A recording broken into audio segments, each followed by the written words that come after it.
오늘 말씀하고 잘 조화되는 그러한 찬양 감사를 드립니다. 힘들어도 끝까지 생명길 잘 달려가는 은혜가 우리 모두에게 임할 수 있기를 바랍니다.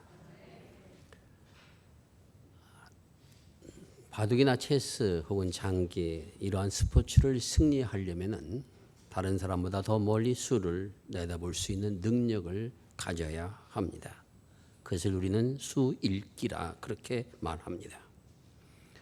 바둑을 아시는 분들은 다 아시겠지만 우리나라의 1인자 자리를 지키고 세계에서 1인자 자리를 지키고 있는 사람이 신진서라고 하는 22살의 청년입니다.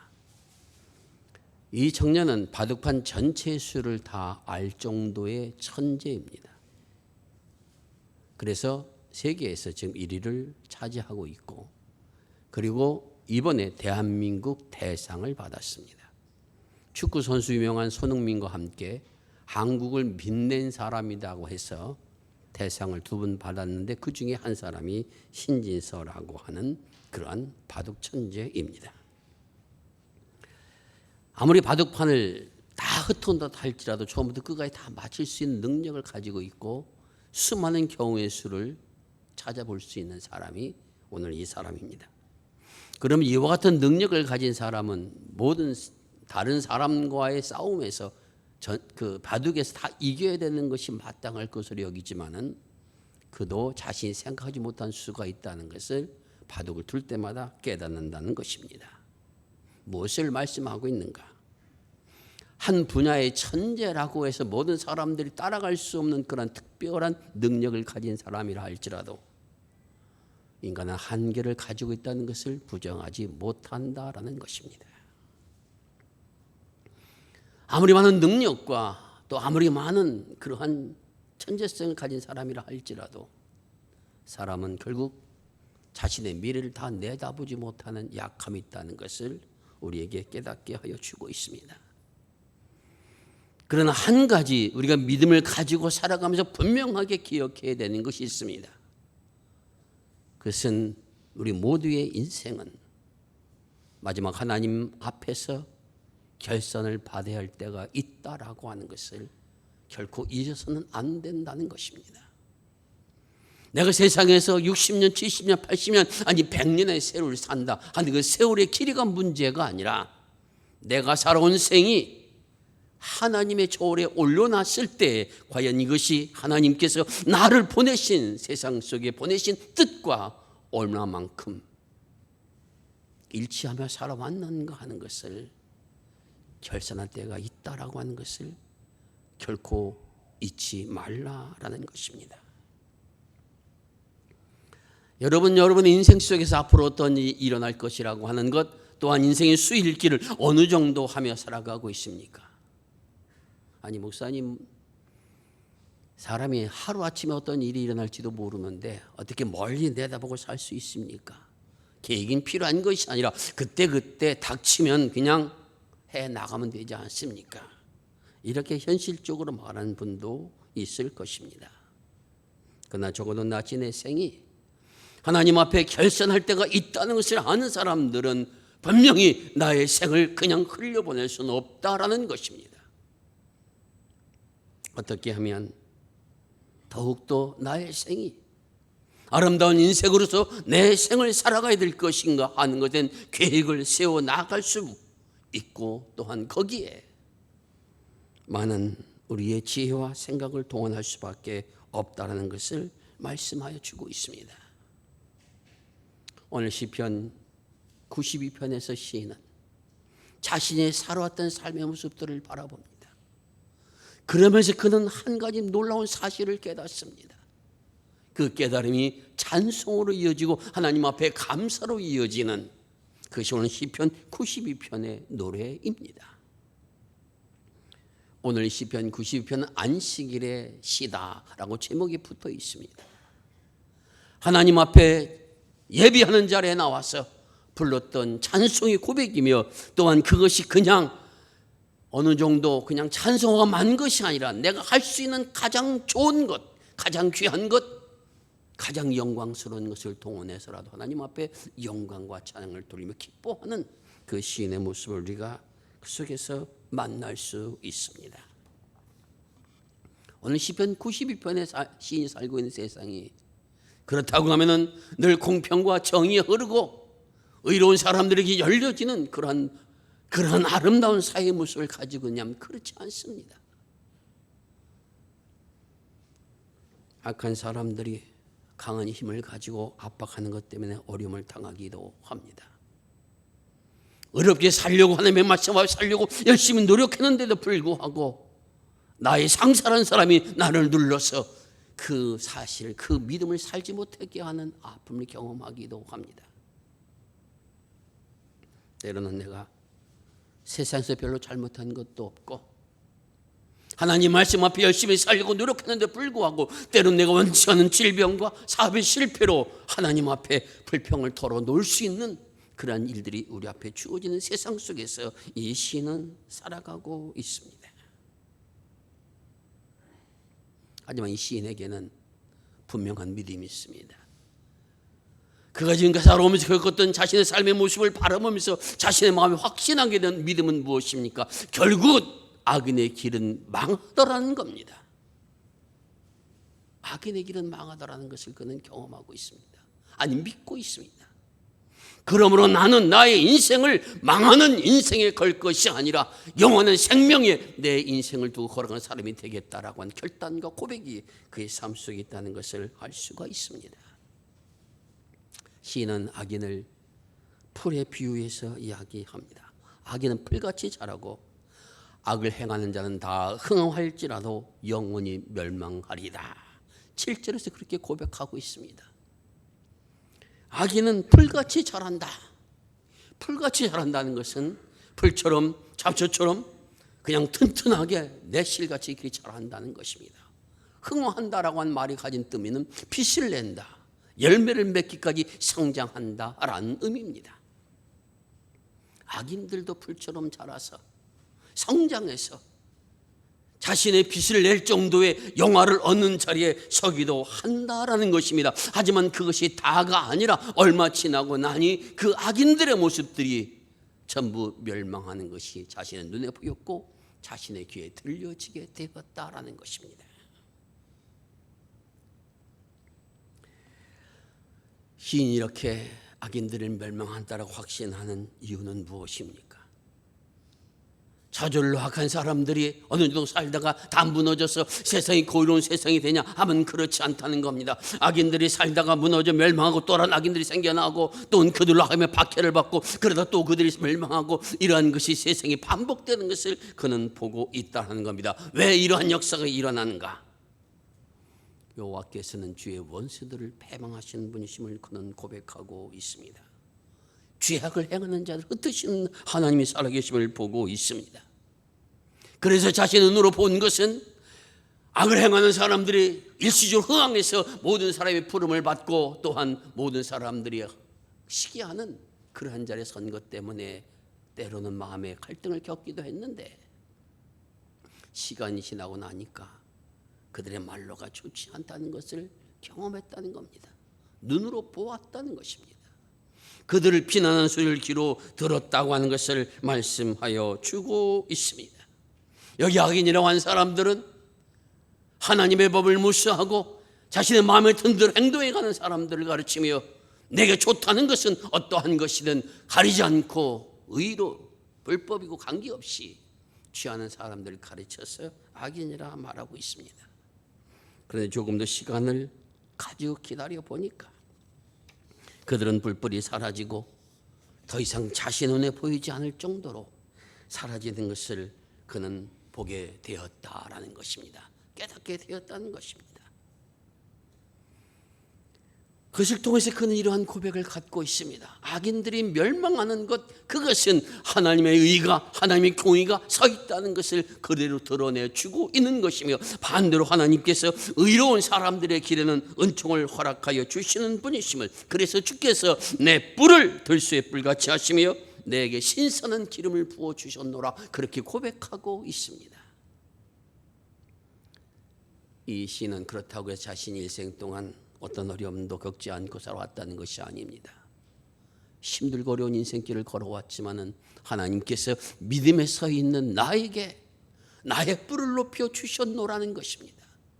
그럼 높여 주시기까지는 그는 많은 어려움과 고난과 또한 시기와 이런 것들을 받아왔음을 말합니다. 하지만 궁극적으로 하나님께서 말씀을 밥하여서 그 말씀을 믿고 자신의 생을 살아가는 시인에게 모든 사람 앞에서 그의 뿔을 높였다는 것은 영화를 얻게 해주셨다는 겁니다.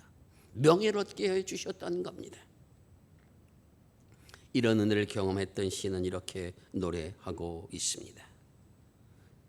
의인은 종려나무같이 번성하며 레바논 백향목같이 성장하리로다.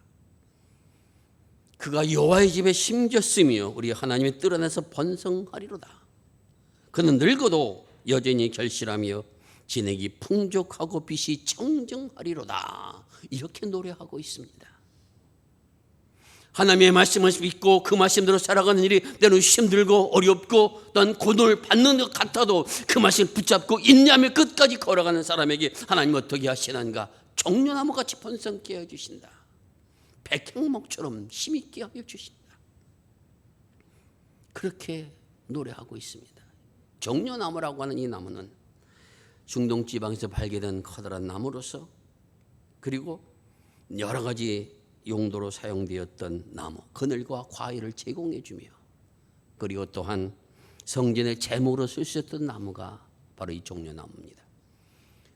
레바논의 백향목이라고 하는 것은 우리나라의 소나무까지 속한 것으로서 그냥 꼿꼿하게 자라서 집을 짓는 기둥으로 썼던 것. 솔로몬 예루살렘 성전 질 때 레바논에서 백향목을 수입해 와다가 질 만큼 그 백향목은 권위와 또한 위엄과 번성의 상징으로 드러난 나무가 바로 백향목입니다. 그 중에서 레바논 산이 가장 좋기에 레바논 백향목하면 축복과 번성과 위엄에 상징되는 나무가 바로 백향목 나무입니다. 하나님께서 이렇게 의인의 길에 은총을 베풀어 주시는 것을 목격하게 되었다는 것이요, 나도 그러한 은혜를 받았다라고 고백하고 있습니다. 자, 그러면은 이 사람이 무엇을 했기 때문에 이런 은총의 자리에 서게 됐는가? 이 사람이 특별한 능력을 가진 사람인가? 다른 사람은 천재성을 가진 그런 사람인가? 그렇지 않습니다. 그가 그런 은총을 누렸던 것은 어떤 것이냐? 여호와의 집에 심겼기 때문이며 여호와의 뜰 안에서 성장하리로다. 그렇게 고백하고 있습니다. 하나님의 집에 심겼다는 것은 하나님의 보호하심과 하나님의 인도하심이 계셨다는 것입니다. 여호와의 뜰에 계셨다는 것은 하나님께서 늘 관심을 가지고 지켜보는 사람이었다는 것입니다. 그가 의로운 길을 걸어갈 수 있던 것도 하나님의 말씀에 능력을 갈 수 있는 것도 하나님의 말씀 앞에 서 있는 사람이었기 때문에 가능하다라는 것입니다. 의인의 성장과 축복은 그인 자체가 가지고 있는 힘과 지혜에서 나오는 것이 아니라는 겁니다. 하나님께서 그렇게 만들어 주셨다는 겁니다. 하나님의 말씀의 법도를 살고 주를 바라볼 때, 그 말씀을 지키고 노력할 때 자신이 약간 쓰러지도 하나님 앞에 나서 고백하며 용서를 구하며 새로운 길을 걷고자 주님을 바라볼 때 성령께서 그의 생명을 하나하나 인도하여 주셔서 종래에는 그런 은총을 받는 자리에 서게 해주심을 나는 보았고 들었고 경험했으니, 이 깨달음을 가졌으니 나는 결코 이 길을 놓치지 않을 것이다. 영원히 하나님의 자녀로 살 것이다. 그렇게 고백하고 있습니다. 사람이 나이가 들면은 볼품이 없어지는 것 누구도 막을 수 없을 것입니다. 아무리 성형 수술을 해서 뜯어 고쳐도 조금 지나고 나면은 그거 다 헛거가 되고 맙니다. 헛된데 돈 쓰지 마시기 바랍니다. 대충 어느 정도면 됩니다. 제가 이런 말을 할 때마다 듣는 분이 있습니다. 이순자 대통령 부인했던 분, 여러분 얼굴 한번 보셨죠? 젊었을 땐 그래도 볼만했는데 나이 들어서 되니까 볼만하지가 않습니다. 자꾸 뜯어 고치다 보면 그러게 됩니다. 제가 이 말씀을 드리는 것은 인생은 결국 늙을 수밖에 없는 것인데, 오늘 여기서 말씀하시는 그는 늙어도 뭐라고 말씀합니까? 진액을 내고 열매를 맺는 자리에 서게 하여 주신다. 하나님께서 그렇게 하여 주신다라는 겁니다. 여호와의 집에 심겼다는 것은 무엇을 말합니까? 하나님의 말씀과 법도 안에 살아간 사람이 되었다는 것을 말합니다.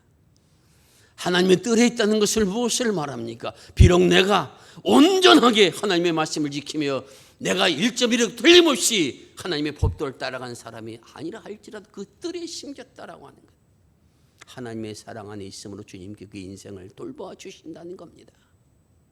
때로는 내가 원하고 내가 바라는 대로 다 인생이 되어지지 않는다 할지라도 나의 인생을 살피신 하나님께서 저와 여러분을 하나님의 뜰에 심길 수 있도록 은혜를 허락해 주시니 그 속에서 자라서 주님의 영광을 나타낼 쓰임받는 생명으로 허락할 수 있도록, 그리고 그 영이 끝나는 것이 아니라 하나님의 심판대 앞에 섰을 때에 우편에 갈 수 있는 은총의 역사가 주어진다라고 하는 것을 우리에게 말씀하여 주고 계십니다.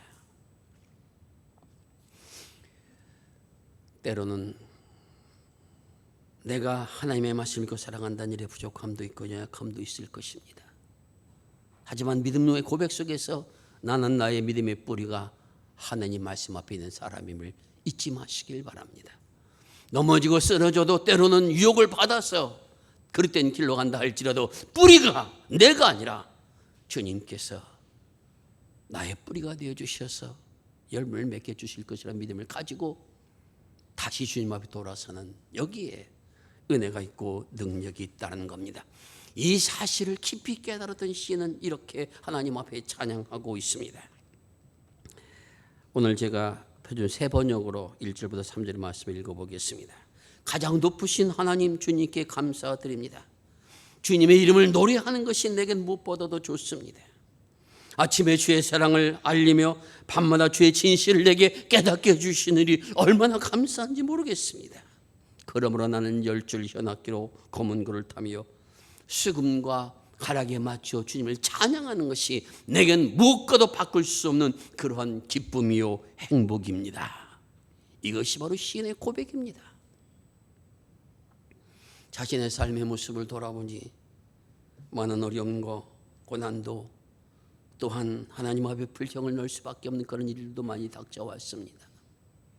하지만 믿음의 눈으로 바라보니 그 모든 순간에 주님의 손길이 함께하여 주셔서 건져주시고 열매를 맺게 하시며 위험을 헤쳐나갈 수 있도록 역사하시며 때로는 고난을 겪지만 그 고난 앞에 굴복당하지 않도록 힘을 주시는 이러한 역사를 체험하고, 하나님께서 나의 삶 속에 이렇게 역사하셨구나 하는 것을 마음에 깊이 깨닫는 그는 하나님 앞에 감사와 찬양을 돌리지 않을 수 없다라는 것입니다. 주님께서 나를 기쁘게 하셨으니 주님 행하신 일로 말미암아 내가 높이 외칠 수밖에 없나이다. 여호와여, 주님께서 내게 행하신 일이 어찌 그리 크신지요. 크다는 것은 단순히 크기를 말하는 것이 아닙니다. 오묘하다는 겁니다. 깨닫지 못했지만은 깨닫고 보니 그것이 얼마나 깊은 사랑인가 하는 것을 내가 이제 알았습니다. 이 은혜를 받은 내가 어찌 하나님 앞에 찬양과 감사를 돌리지 않을 수 있습니까? 라는 것입니다.